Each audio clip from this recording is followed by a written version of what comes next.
Mandeko, bienvenue dans votre magazine Jeunesse congolaise au travail, présenté par Wabino Pierre Moulumba. Merci pour vos observations, pour vos remarques, surtout à nos sources d'informations. Nous vous remercions par rapport à la qualité d'informations que vous nous fournissez, toujours vérifiable, toujours valide. Et aujourd'hui, nous allons parler de l'affaire l'évêque Mukuna. Comme vous l'avez vu en titre, Bandeko, l'évêque a été retenu au parquet sous un mandat d'arrêt provisoire. Il est donc au parquet, contrairement à ce qui est répandu dans les réseaux sociaux, comme quoi il a été transféré à Makala. Non, il n'a pas été transféré à Makala. Il est bel et bien détenu au parquet de la Gombe. Alors, Bandeko, de quoi est-il question dans cette affaire de l'évêque Pascal Mukuna? Vous savez qu'en date du 7 mai, l'évêque Mukuna a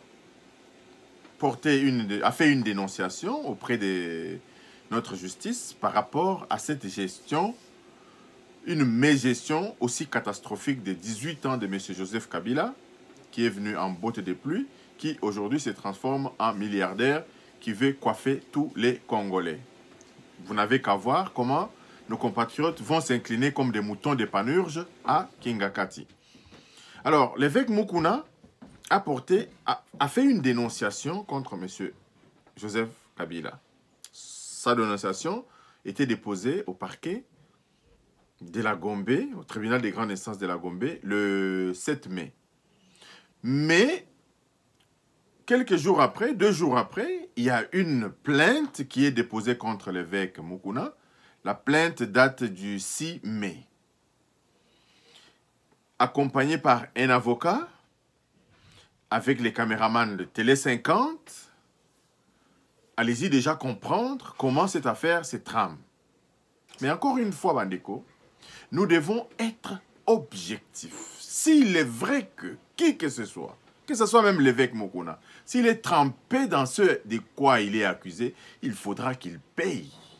Mais encore une fois, notre combat en République démocratique du Congo ne doit pas être dirigé contre les individus, mais c'est vraiment contre la justice. La justice doit être faite à ce peuple longtemps meurtri, à ce peuple qui vivait mieux même à l'époque coloniale qu'après 60 ans d'indépendance, où on ne sait même plus définir comment un Congolais peut manger 3 ou 4 fois par jour. Alors, pour revenir à l'affaire Mukuna, donc lorsque cette dame accompagnée d'un avocat sont allés porter plainte, la dame s'intitule bien Mami Chibola, de quoi reproche-t-on à l'évêque Mukuna? On lui reproche essentiellement de 3 choses. On dit ceci. Dans cette plainte, Mami Chibola se présente comme la veuve de M. Kantia Milongo, ancien collaborateur de l'évêque Mukuna. Donc, cette dame appelée Mami Chibola, au décès de son mari, accuse le Pascal Mukuna de s'être arrogé le pouvoir de partager les biens de ce monsieur appelé Kantia Milongo. Alors, comme veuve, Madame Mami Chibola réclame sa part d'héritage. Mais elle accuse monsieur l'évêque Mukuna de n'avoir pas tenu compte de ses droits de veuve lors du partage du bien de son mari défunt. Et elle accuse aussi monsieur Mukuna d'avoir gardé des documents, des propriétés, proposant de les rendre à Mami Chibola en échange des services charnels. Donc, ça, c'est l'avocat de Madame Chibola qui dit que l'évêque Mukuna a retenu les documents de la parcelle et a promis à Mami Chibola de lui rendre ces documents moyennant un échange, un trocage, donc sûrement contre les besoins charnels. Alors,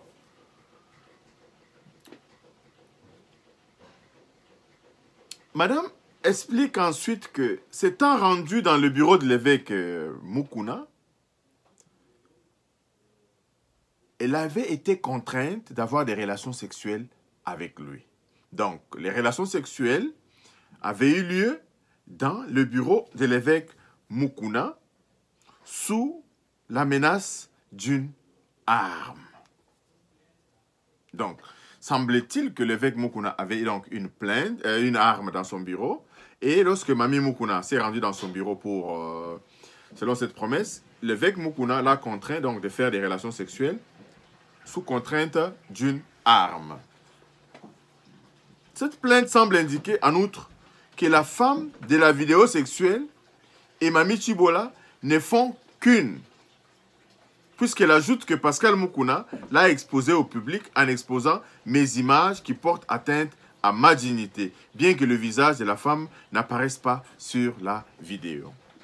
Première contradiction, Bandeko. Vous voyez, les vidéos étaient dans une voiture, et là, Madame Mami Chibola dit que l'agression sexuelle avait eu lieu dans le bureau du pasteur l'évêque Mukuna, et que cette agression a eu lieu moyennant donc des menaces avec une arme. Ok. Alors, on continue encore dans cette analyse. Dès samedi, le ministre des Droits de l'Homme, issu du parti kabyliste Lambert Mende, entrait à son tour dans la danse, même si ce n'était pas du tout les plus légers. Selon Actualité CD, il a insisté auprès des institutions judiciaires pour que la plainte de Mami Chibola soit traitée avec diligence parce que la présumée victime est une femme. Ça, c'est le ministre, là c'est le samedi, le ministre des Droits Humains. Le ministre des Droits Humains, comme je viens de le dire tout à l'heure, s'est immiscé dans l'affaire et a dit que chez nous, en République démocratique du Congo, la femme est considérée comme une personne vulnérable et qu'elle doit rentrer dans ses droits. Et que si jamais l'évêque est non coupable, il doit être blanchi à l'issue donc de cette affaire.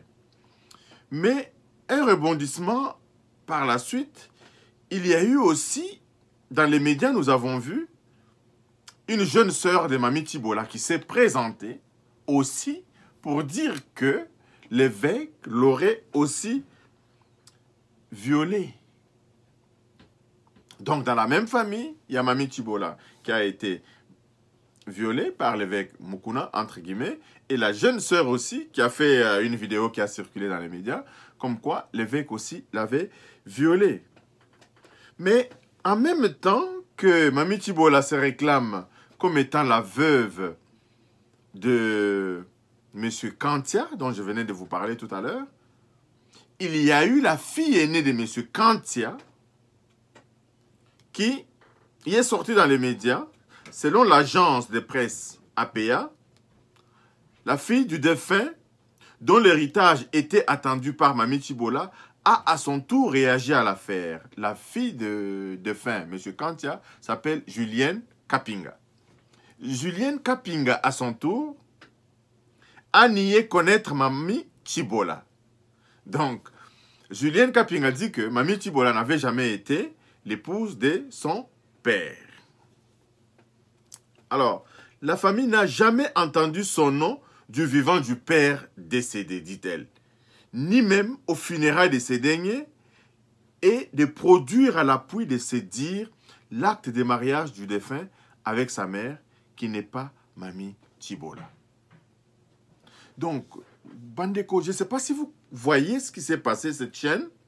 Il y a une certaine Mami Chibola, conduit au tribunal par les caméras de Télé 50 avec un avocat qui a déposé plainte, qui accuse essentiellement monsieur l'évêque Mukuna de 3 choses: la restitution des biens qui avaient été partagés, les biens du défunt qui avaient été partagés, et les livres des parcelles, et aussi il accuse des viols.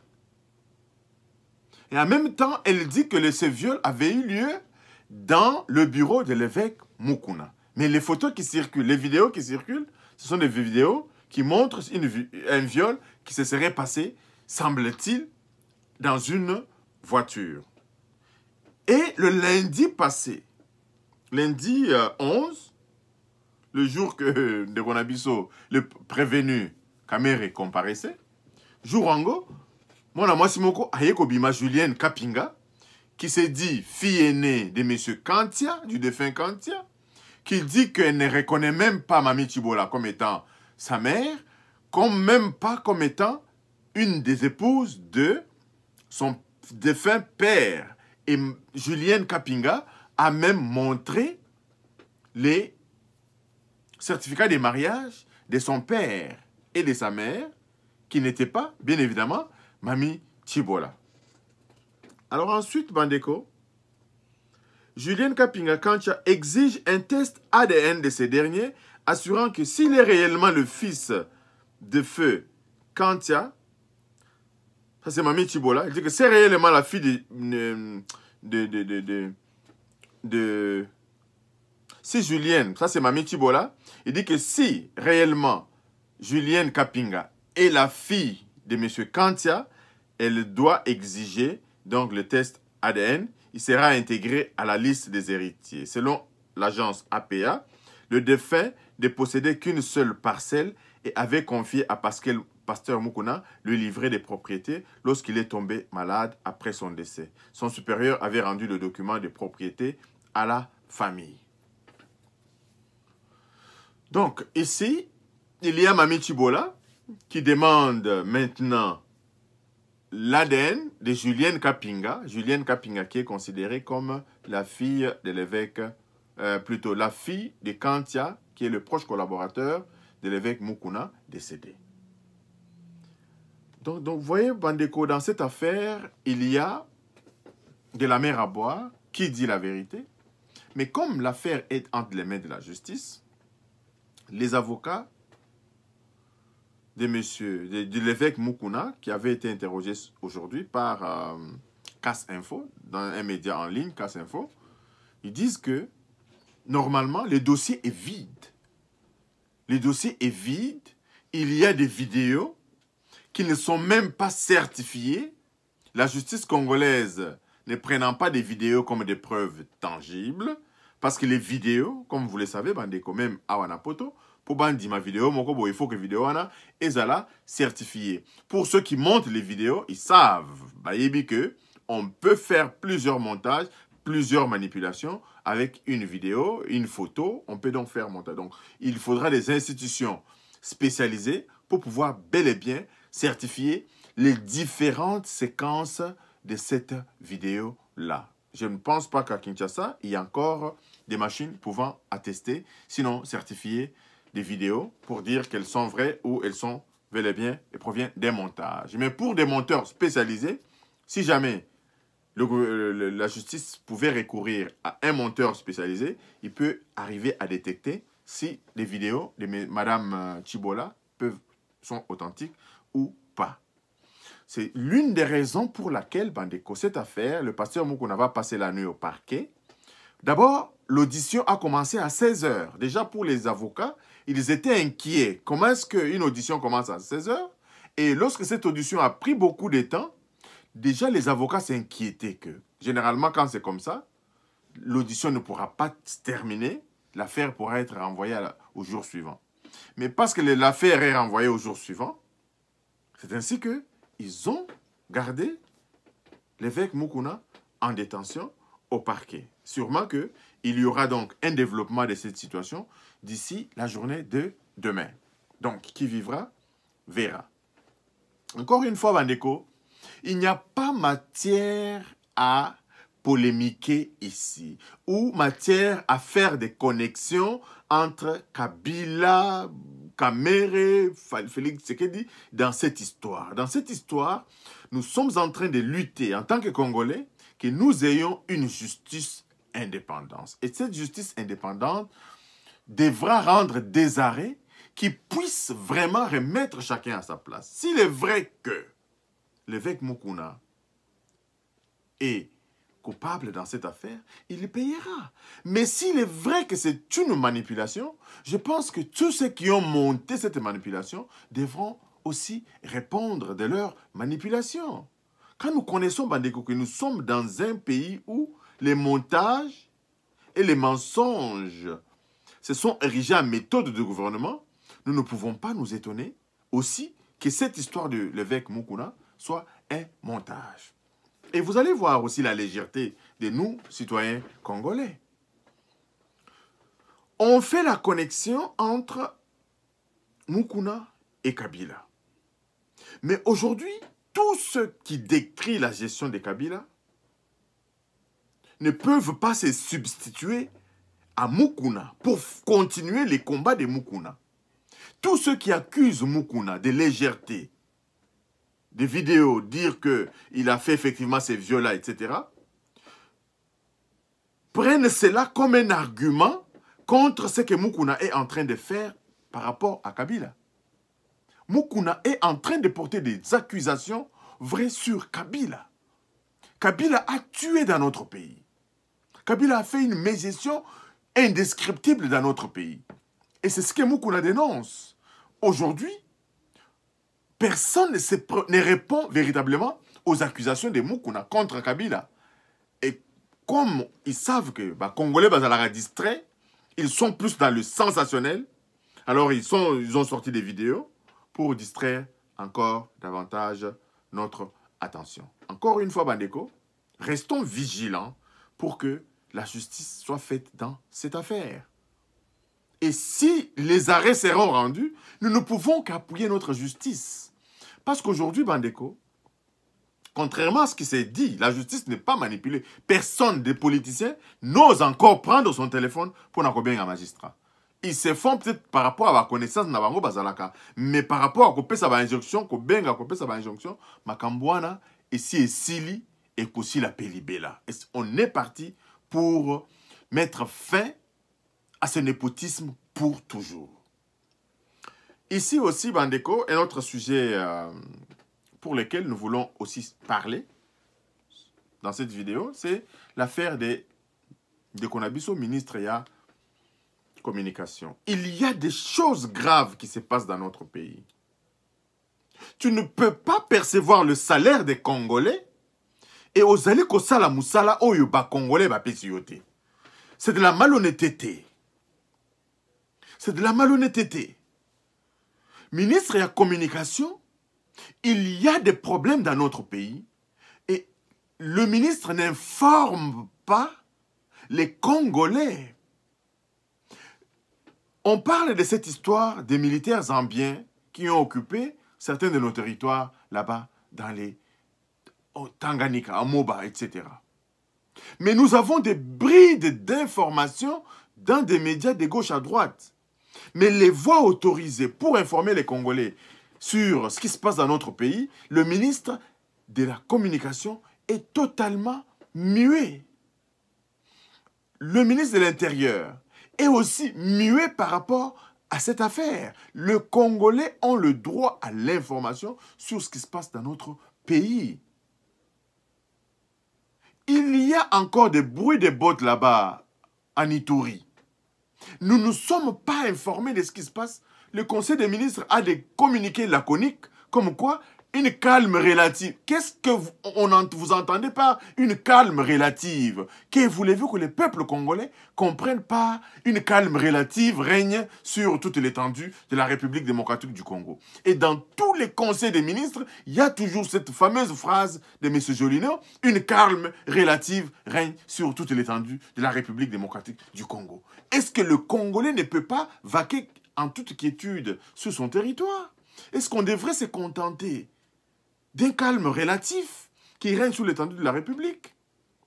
Je pense que les efforts doivent être fournis dans ce sens-là pour informer la population congolaise. Les radios de proximité doivent être installées. La Radio Nationale Télévision Congolaise doit émettre sur toute l'étendue de la République démocratique du Congo. Je pense bien que ce sont les missions premières pour lesquelles le ministre est en fonction. Vous ne pouvez pas percevoir des salaires, avoir des avantages liés à votre fonction, et vous ne foutez absolument rien. Vous ne foutez absolument rien. Et quand on regarde au gouvernement Ilukamba, nous voyons bien qu'il y a quelques ministres. Nous allons faire une émission pour vous dire, Bandeko, nous avons beaucoup d'informations. Les ministres qui travaillent et qui travaillent réellement. Les autres font véritablement du tourisme au sein du gouvernement. Surtout, M. Jolino Makelele, je pense que son travail, nous ne sommes pas le premier à le dire, nous pouvons constater que même le compte rendu du gouvernement est laconique et il vient toujours avec un jour de retard. Ce qui n'est pas acceptable. Ce qui n'est pas acceptable. Alors, la kakuna na conseil des ministres, maintenant que le conseil est bimi, a commis que comment monter, nini, pour akende, kotange na biso, calme relatif sur l'étendue. Qu'est-ce que ça veut dire, un calme relatif sur l'étendue de la République démocratique du Congo? Encore une fois, Bandeko, merci de nous avoir suivis. Abonnez-vous vraiment massivement à notre chaîne. Partagez l'information. Congolais, la mouka telema. Mettons-nous au travail. Mettons-nous au travail. Le Congolais veut gagner sans travailler. Le Congolais a toujours la main tendue. Même les gens qui viennent, ils deviennent des patrons d'eux-mêmes. Parce qu'eux, ils travaillent. Le Congolais, Azose la bapé, ça y est. Azose la critiquer. Bandeko, change. To bongo la makanisi na biso. To bongo la mboka na biso. Et kende pe liboso. Merci. Et à la prochaine. Bye bye.